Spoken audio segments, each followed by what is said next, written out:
দর্শকদের বলতে চাই যে আমাদের রাইটার্স ক্লাবে আরো অনেক লেখক আছেন, বন্ধুরা আছেন যারা হয়তো এই স্বল্প সময়ে এই অনুষ্ঠানে উপস্থিত থাকতে পারেননি। তাদের কথা একটু মেনশন করতে চাই। আমাদের সাথে আছেন আমাদের লেখক নার্গিস দোজা, আমাদের সাথে আছেন মানসী সাহা, মোয়াজ্জেম খান মনসুর।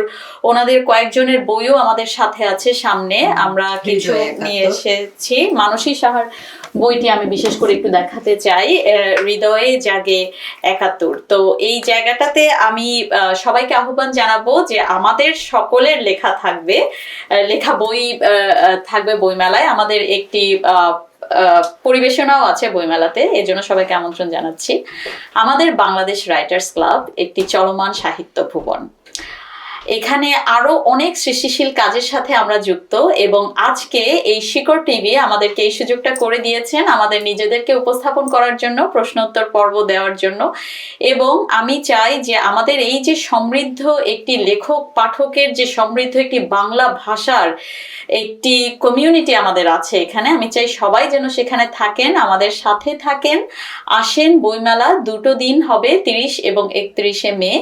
আমি চাইবো সবাই আসবেন, আমাদের সাথে কথা বলবেন, আমরা খুব আনন্দ করব, আমরা সাহিত্য নিয়ে অনেক অনেক উদযাপন করব। সকলকে অনেক ধন্যবাদ, আপনাদের সবাইকে ধন্যবাদ।